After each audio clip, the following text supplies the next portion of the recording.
What's up everybody, D-Man back. Welcome to a brand new video. Today we're going to be doing another Godzilla vs. Kong news roundup. Today we're going to be doing a box office analysis for Godzilla vs. Kong.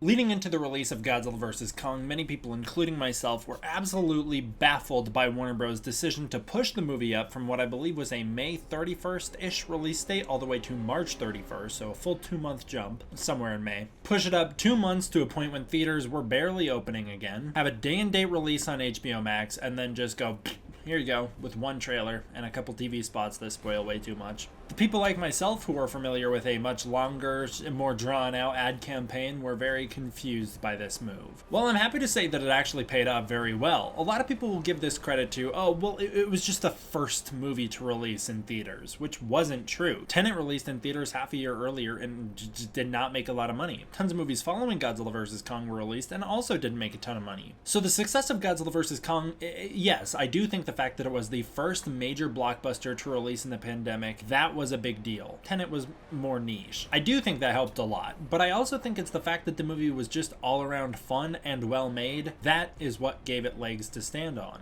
Because as we'll talk about, lots of movies came out in 2021 and not all of them were as successful. So it's not just because, oh, it was the first one to come out. The other argument I hear a lot when people talk about the success of Godzilla vs. Kong is that it had no competition. That's not true at all. It was released day and date. That's competition in and of itself. The fact that it was competing against itself on a streaming service where people could watch it for essentially free. Also, it was going head to head with movies like Nobody, Mortal Kombat, The Unholy, and even the Snyder Cut. So it wasn't that there was no competition at the time. It was just that Godzilla vs. Kong was the one that stood the best on its legs. I've got some links down below if you want to go check them out. There's some box office threads you can go look at from week to week to week as they actually unfolded. But as it stands, I'm going to run you through it from a quicker perspective. So, breaking down the box office for Godzilla vs. Kong, it opened overseas the week before it opened in the US. Like I said, Godzilla vs. Kong was the first major release in theaters post-pandemic, while Tenet was an original trial experiment. The film opened internationally between March 24th and March 26th, which was absolutely brutal for those of us living in the US, as now it became avoiding spoilers such as who wins the fight that much harder. I'd also like to point out, a lot of people thought that I got that spoiled for me. I didn't, so I didn't know.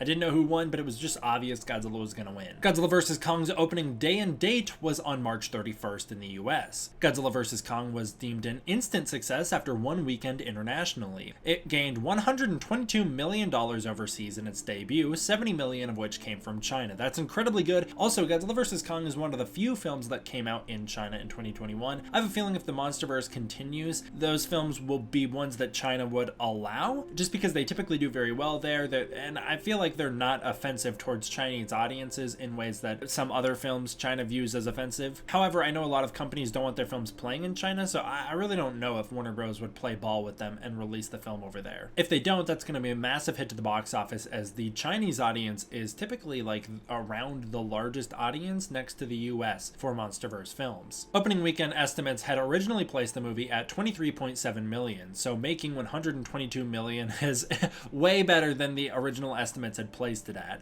I believe opening weekend estimates for the United States were around $23.7 million at this time. Godzilla vs. Kong finally did open in the United States on a Wednesday of all days, Wednesday, March 31st. Why did it open on Wednesday? I don't remember, but it's really weird. Its opening weekend absolutely dominated that $23.7 million estimate. It gained $32.2 million in the 3-day opening, with $48.5 for the 5-day opening, including Wednesday, Thursday. 48.5 versus 23.7, that's really nice. By comparison, overall worldwide, it had $285.4 million, nearly beating out Tenet in just 2 weeks of its run. Tenet gained $365 million in its entire run. That's kind of a big win for Godzilla vs. Kong in and of itself. Since Godzilla vs. Kong opened on HBO Max was the #1 downloaded app every single day of the week. Godzilla vs. Kong had the largest HBO Max launch with higher viewership than any other project they released, and was more popular with repeat viewings. Godzilla vs. Kong's non-pandemic estimate was somewhere around the $50 million range, so so it nearly performed with its non-pandemic opening. Across the nation, many Godzilla vs. Kong theaters were sold out, forcing people to go watch it on HBO Max. Theaters were still at 25% capacity at the time, 35% of which were sold out on pre-sales alone. Those are very good numbers. Godzilla vs. Kong obviously opened at #1 at the box office and was the #1 digital release opening weekend of the pandemic. Warner Bros. Domestic distribution boss Jeff Goldstein came out this week and said, "This was an incredibly exciting result. This was the true revival of movie theaters in the pandemic. It even opened the TCL Chinese Theater. A historic occasion that not enough people talk about." If you want to hear more about that, I covered that in the last video. Moving into weekend 2 or 3, depending on if we're talking about international or domestic. The movie gains $13.3 million in the US with a 58% drop. 58% drop was originally looked at as a bad thing. People were like, oof, a 58% drop, that's a big number. As far as the pandemic releases we saw in 2021, 58% drop is actually incredibly good. For the most part, most movies dropped between 60 to 70% in their opening weekends. This put it at $69.5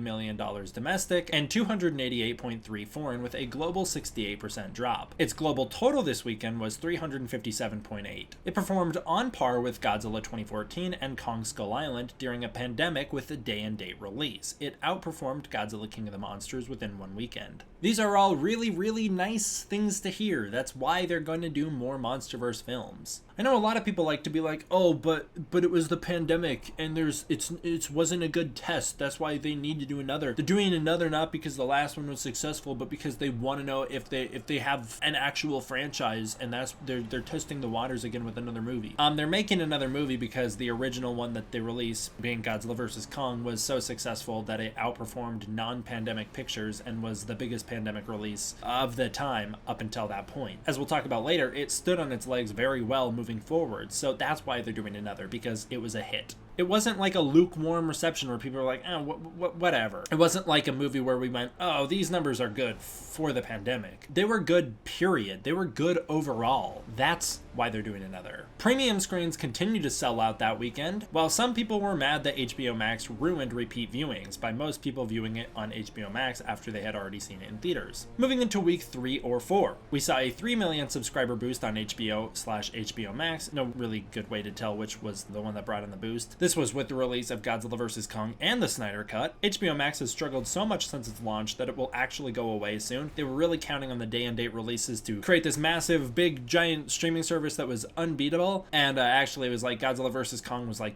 kind of one of the most popular movies that they ever released on it, and all the other ones didn't bring in the crowd that Godzilla vs. Kong did, so their big day-and-date gamble really only worked for like one movie. Godzilla vs. Kong drops to #3 at the box office this weekend to Demon Slayer and Mortal Kombat, which opened. Godzilla vs. Kong has a 47% drop, now with 4.2 million domestic and 86.5 global. Even with the release of two other movies, Demon Slayer and Mortal Kombat, Godzilla vs. Kong still was the #1 opening weekend at the pandemic. Week 4/5 saw Godzilla vs. Kong at #3. It held that spot. Demon Slayer and Mortal Kombat dropped over 70%, which would eventually become par for the course for the pandemic. Once again, going to show that that initial 50% drop that Godzilla vs. Kong faced was incredibly impressive. It was just hard to see it at the time. This weekend, Godzilla vs. Kong made 2.7 domestic and 90.3 million international. Skipping way forward into the future, Godzilla vs. Kong finally opens in Japan on July 3rd, where its opening weekend total was 4.18 million. Now we'll skip forward to when all was said and done. Godzilla vs. Kong has officially stopped playing in theaters. So how did it perform? Did it start strong and then taper out, or did it actually hold? Well, if you know a little bit about what the movie performed like, then you know the answer to it. Godzilla vs. Kong needed $330 million to profit on a $160 million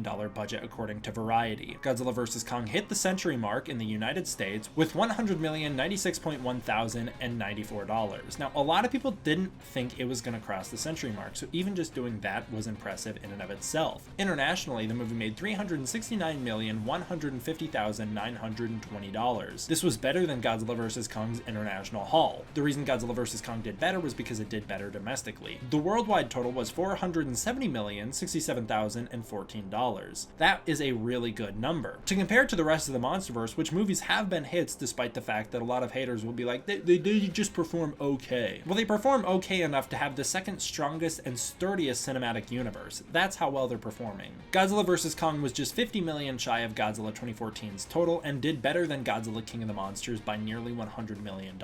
It's unknown if it would have done better than Godzilla 2014 2014 in a non-pandemic release, but I would warn a guess that it probably would have. Godzilla 2014 made $200 million domestic, the highest domestic opening of any MonsterVerse film, and $324 million international, to stand at a total of $524 million. It played in 4,000 theaters. Kong Skull Island had $168 million domestic, $398 million international, to stand at a total of $566 million in 4,000 theaters. Godzilla King of the Monsters had $111 million domestic, so the lowest of the MonsterVerse, $276 international, once again the lowest, to bring us to the lowest total of $386 million. It is unknown how many theaters this opened in, but a rough estimate would be 4,000. Finally, we get to Godzilla vs. Kong, the one that should have performed the worst due to the pandemic release, the day-and-date opening, some actual competition in the pandemic, despite the fact that a lot of people will be like, it opened by itself. It really didn't. Godzilla vs. Kong made $100 million domestic, so this is actually the true lowest of the MonsterVerse overall, but it did make $369 million international. That $100 million domestic, I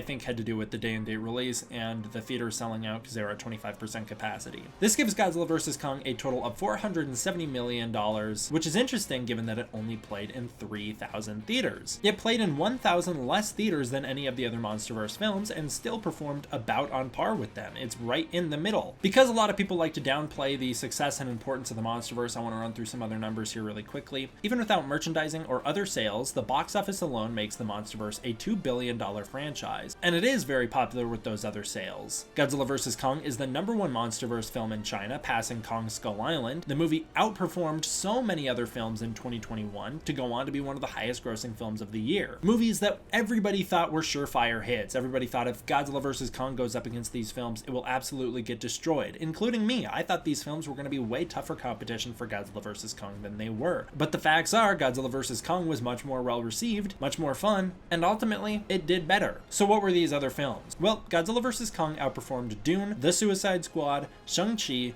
Eternals, Black Widow, Free Guy, A Quiet Place 2, Ghostbusters Afterlife, Space Jam 2: A New Legacy, The Matrix, Mortal Kombat, West Side Story, and so many other supposed blockbuster releases. Not to say these movies didn't make a lot of money, just to say Godzilla vs. Kong did better, baby. Godzilla vs. Kong ended its global total at number 8 for the box office for 2021, including some releases from like China that nobody's ever heard of. Number 8. Top 10. I don't get why people like to downplay the MonsterVerse so much. It's successful. It's the second most successful cinematic universe. Unlike something like the DCEU, which maybe has made more money overall because it's had way more releases, the MonsterVerse films are typically much more well received, they typically do better, and they don't lead to the same amount of backlash and backpedaling that we see with DC. The movie's obviously done better than some cinematic universes like The Conjuring or the Dark Universe, and its only real competition is the MCU, and nothing can touch the MCU. Not even Star Wars can touch the MCU anymore. The MCU is its own thing, although it is starting to falter. So it'll be interesting to see moving forward if the MonsterVerse can hold strong while the MCU seems to be shaking. I think the reason the MCU is shaking is because they've gone for a quantity over quality approach, whereas the MonsterVerse really takes its time between releases. We are getting more quantity than ever with a new Kong anime,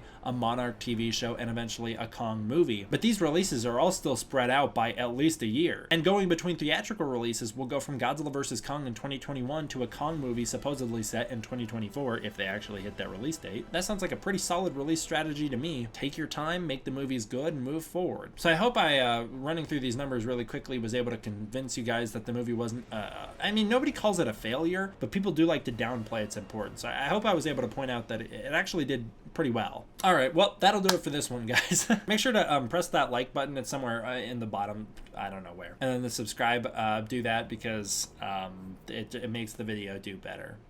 Oh, something about that you could watch the rest of my videos too, and that I appreciate it. Something about that too.